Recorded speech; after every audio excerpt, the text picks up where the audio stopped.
Assalamualaikum warahmatullahi wabarakatuh. Perkenalkan, saya Kurata Aini, perwakilan dari kelompok 2 yang beranggotakan Ahsanul Zikri, Anissa Zulkaputri, dan Putri Fatana. Terima kasih kepada dosen pengampu mata kuliah Asas-Asas Manajemen, Bapak DRS Rizal MSc. Pada kesempatan kali ini, kelompok kami akan membahas mengenai konsep dan ruang lingkup manajemen.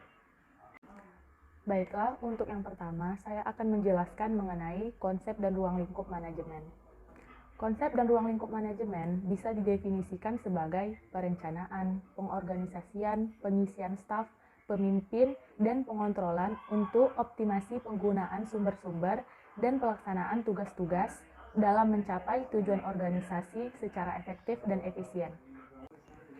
Materi dilanjutkan oleh Ahsanul Zikri.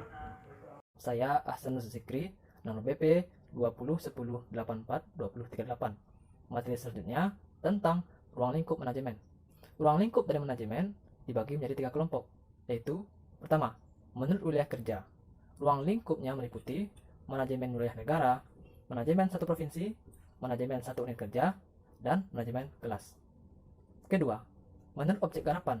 Ruang lingkupnya meliputi manajemen siswa, manajemen tenaga pendidikan, manajemen sarana dan prasarana, manajemen tata laksana pendidikan, manajemen pembiayaan, dan manajemen humas. Ketiga, menurut fungsi kegiatan, ruang lingkupnya meliputi merencanakan, mengorganisasikan, mengarahkan, mengkoordinasikan, mengkomunikasikan, mengawasi, dan mengevaluasi. Berikutnya, tentang proses manajemen. Proses manajemen adalah daur beberapa gugusan kegiatan dasar yang berhubungan secara integral yang dilaksanakan di dalam manajemen secara umum, proses pengorganisasian, proses pelaksanaan, dan proses pengendalian dalam rangka mencapai suatu tujuan secara ekonomis.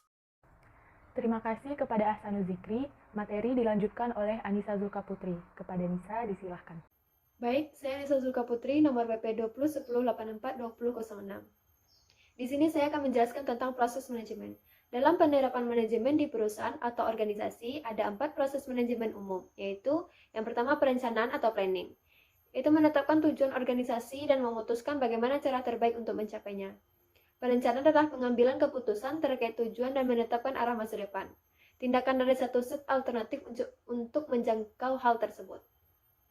Yang kedua ada pengorganisasian atau organizing, yaitu proses di mana rencana didirikan, dipindahkan lebih dekat dengan realisasi. Setelah manajer menetapkan tujuan dan mengembangkan rencana, fungsi manajerial berikutnya adalah mengorganisir manusia dan sumber daya lain yang digunakan dalam rencana untuk mencapai tujuan. Yang ketiga ada pengarahan atau actuating, yaitu usaha menggerakkan anggota-anggota kelompok sedemikian rupa dan berusaha untuk mencapai sasaran perusahaan dan sasaran anggota-anggota perusahaan tersebut oleh karena para anggota itu juga ingin mencapai sasaran-sasaran tersebut. Yang keempat ada pengendalian atau controlling, yaitu mengukur, membandingkan, menemukan penyimpangan, dan memperbaiki kegiatan organisasi yang dilakukan untuk mencapai tujuan atau sasaran. Jadi, untuk mencapai tujuan organisasi atau perusahaan sangat penting menerapkan 4 proses manajemen ini. Karena proses manajemen ini saling berkaitan satu sama lain, untuk itu harus diterapkan semuanya agar tujuan organisasi tercapai. Terima kasih kepada Anissa Zulkaputri. Materi dilanjutkan oleh Putri Fatana. Kepada Putri, disilahkan. Akan nama saya Putri Fatana dengan nomor BP 2010841012 akan menunjukkan materi yang dibaca oleh Nisa. Baiklah, saya akan menjelaskan tentang macam-macam manajemen. Manajemen sumber daya manusia merupakan pendekatan yang lengkap, terencana, terbimbing, dan terawasi terhadap perekrutan, pemanfaatan, pengembangan, dan perintegrasian dan pemutusan kerja.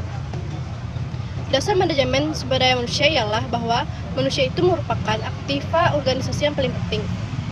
Selanjutnya, manajemen keuangan atau sering disebut manajemen finansial merupakan manajemen yang berhubungan dengan pengelolaan dan seni untuk memperoleh alat pembayaran dan pemanfaatan itu sendiri untuk mencapai tujuan yang terencana.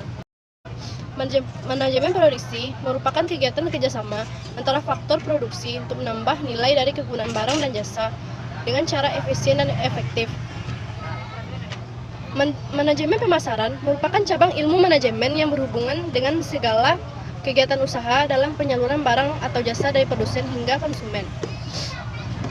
Kegiatan pemasaran itu meliputi diantaranya pembelian, penjualan, pengiklanan, standarisasi, penetapan mutu, pengangkutan, penyimpanan dana, dan fungsi informasi. Selanjutnya, manajemen administrasi merupakan cara mengajukan informasi mengenai administrasi sedemikian rupa sehingga dapat membantu manajemen dalam menentukan garis-garis kebiasaan dan operasional sehari-hari pada suatu usaha. Terima kasih kepada Putri Fatana. Baiklah, sekian presentasi dari kelompok 2. Apabila ada kesalahan dan kekurangan kami mohon maaf. Semoga teman-teman dapat mengerti dan memahami materi kita pada hari ini. Saya, perwakilan dari kelompok 2 mengucapkan wassalamualaikum warahmatullahi wabarakatuh.